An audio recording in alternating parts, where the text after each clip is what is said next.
This is Joy of Heaven, Saint of the Day for June 9. As we celebrate Saint Ephrem of Syria's day, I was born in the way of truth.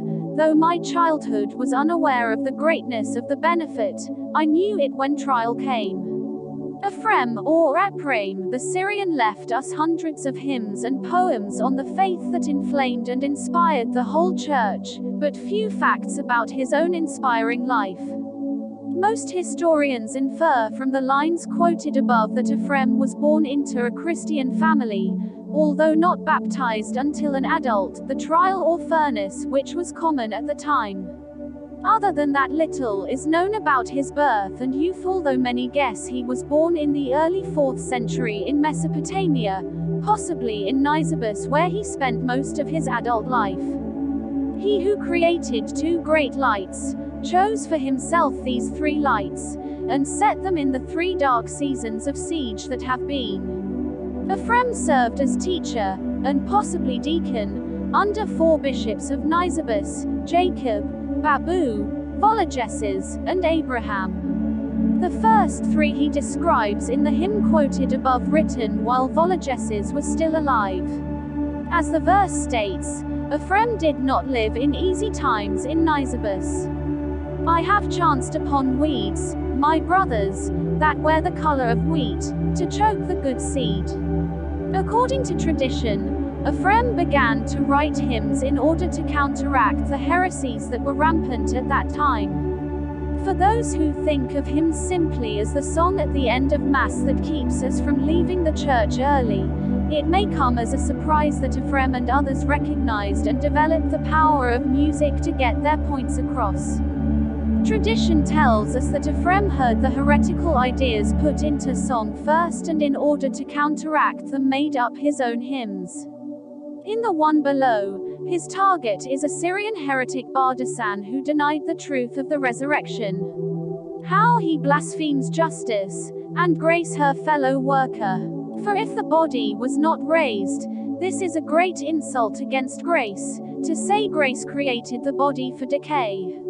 And this is slander against justice, to say justice sends the body to destruction. The originality, imagery, and skill of his hymns captured the hearts of the Christians so well, that Ephrem is given credit for awakening the church to the importance of music and poetry in spreading and fortifying the faith. Ephrem's home was in physical as well as spiritual danger. Nisibis, a target of Shapur II, the king of Persia, was besieged by him 3 times. During the 3rd siege in 350, Shapur's engineers turned the river out of its course in order to flood the city, as Ephrem describes, speaking as Nisibis. All kinds of storms trouble me, and you have been kinder to the ark. Only waves surrounded it, but ramps and weapons and waves surround me. O helmsman of the ark, be my pilot on dry land. You gave the ark rest on the haven of a mountain, give me rest in the haven of my walls. The flood, however, turned the tide against Shapur. When he tried to invade, he found his army obstructed by the very waters and ruin he had caused.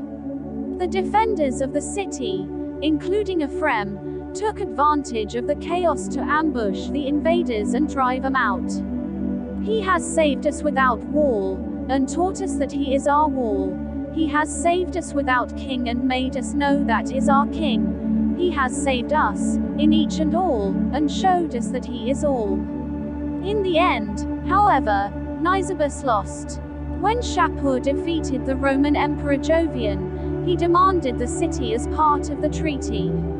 Jovian not only gave him the city but agreed to force the Christians to leave Nisibis. Probably in his 50s or 60s at that time, Ephrem was one of the refugees who fled the city in 363.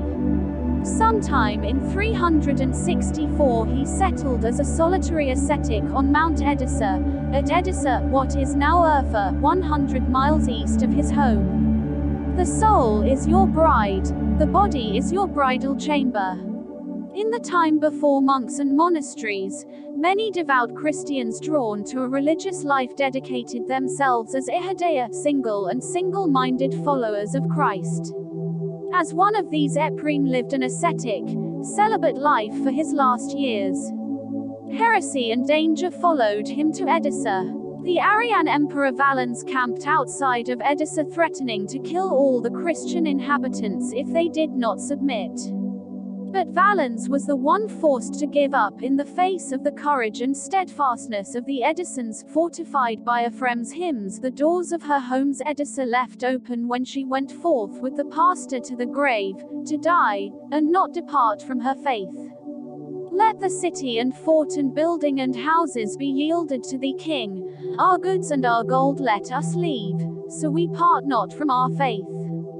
Tradition tells us that during the famine that hit Edessa in 372, Ephrem was horrified to learn that some citizens were hoarding food. When he confronted them, he received the age-old excuse that they couldn't find a fair way or honest person to distribute the food. Ephrem immediately volunteered himself, and it is a sign of how respected he was that no one was able to argue with this choice. He and his helpers worked diligently to get food to the needy in the city and the surrounding area.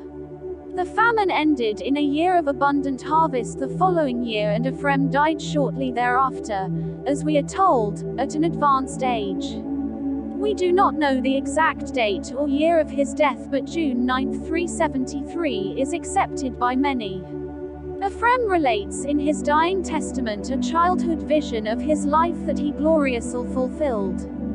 There grew a vine shoot on my tongue, and increased and reached unto heaven, and it yielded fruit without measure, leaves likewise without number.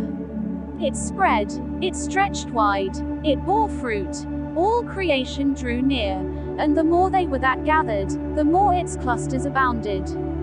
These clusters were the homilies, and these leaves the hymns. God was the giver of them, glory to him for his grace. For he gave to me of his good pleasure, from the storehouse of his treasures. Thank you everyone. You may also make a novena, and we're inviting you to please try to click the thanks button for your comment to have an amazing, colorful and wonderful animation. God bless us all.